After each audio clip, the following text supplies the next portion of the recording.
Здравейте хора, започваме да снимаме описание на нашия сервер GoCraft. Там са админи. Няма да кажеш на хората?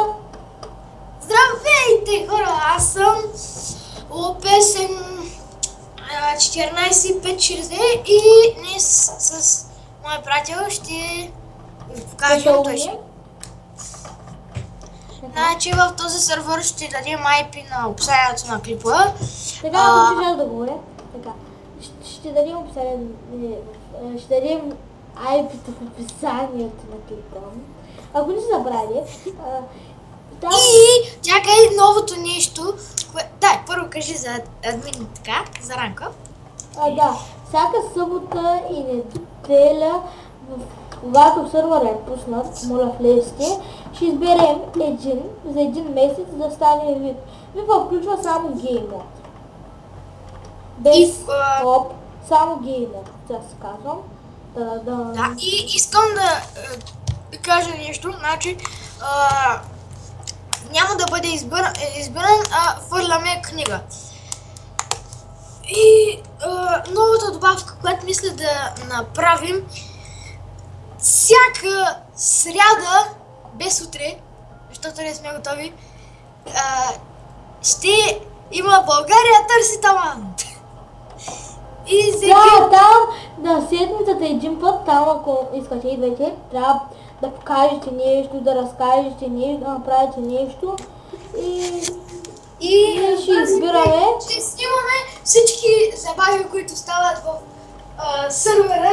Ще снимаме, когато е първият България търси талант, обаче това няма да е утре, да казвам защо. Това ще всеки ден, когато решим, ще спалваме всички някъде, например, това, което е сцената, някъде ще ги спалваме зад сцената и зад един по един, който избърза с другия, ще яде кик 10 минути. Да, който сме кикнали вече, да не се обижда, защото сигурно аз съм качил клипът, като това започва. И едно нещо, което искам да кажа, значи, сервера, моля, не грифвайте, не молете се за ранг. Иначе се едете бана, като вчера един грифаше и така един час по IP си яде бан.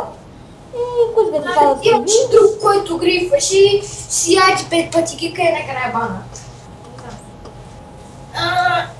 Обаче, играйте, но за VIP-а, нали, когато хвърляме книгата, искам да играете повече, а не като някои... като някои там. Чакай. Ние се разбъркваме книгите в инвентара, самокилваме съм, тия книги падат. Всеки трябва да вземе книга, защото ние се препълним с тях. И ако му пише да, това ще е един късметлия, трябва да му пише да на книгата.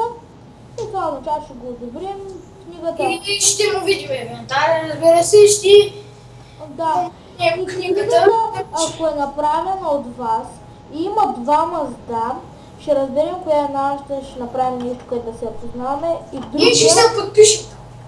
Да, някакси. Ще го преименуваме на нещо. И другия, който не е измамил, ще яде бан. Ще яде бан само за един ден, да кажем, защото... Например, ако ние искаме, както виждате, сме 16, ще яде до 18 ден нещо. Просто да си донеси последствията, да не се научи да не лъжи. Да. Моля, влизайте в този сервер, някакъв път даже не скимно, че на хората даваме майта ми. Да, просто един човек беше късметлия, казахме на всички хора да останат, че сервера да се направят къщи, но те не искаха и когато стана само един човек, който искаше да помага за лайф, ние му направихме супер як евент и в момента има, мисля, че около 6 стака дъма и повече. 6 стака даймонд блокове, дето аз хвърлям. Да, хора, ако ме видите, ако искате да ме умолите заедно, няма да се скара, ама просто ще ядите малко. Но просто не е забранени тя да не са неща на Full Enchant и разбира се... Ама отчава мога да ви дам. Да, но на Full Enchant смисъл. Дали? И файн. Да, на Гошо ко става? Предупредиха. преди гата. После знаеш какво стана? Не ми пука, аз. Направи една арена, да почнем едно като минигейм, почнах с енчантнатия меч. Хора, извинете, чакай. Извинете, че ларповете не са написани като напишете ларп, но ларповете ги има като отидете на спаун или просто напишете ларп free и там ще малко наляво ще намерите всички ларпове. Някои може не са готови, но да са написани. Ще предстоят. И това да се от нас, хора. Довиждане, до следващия път. И да се надяваме, че някой от вас ще е късметлията. Довиждане!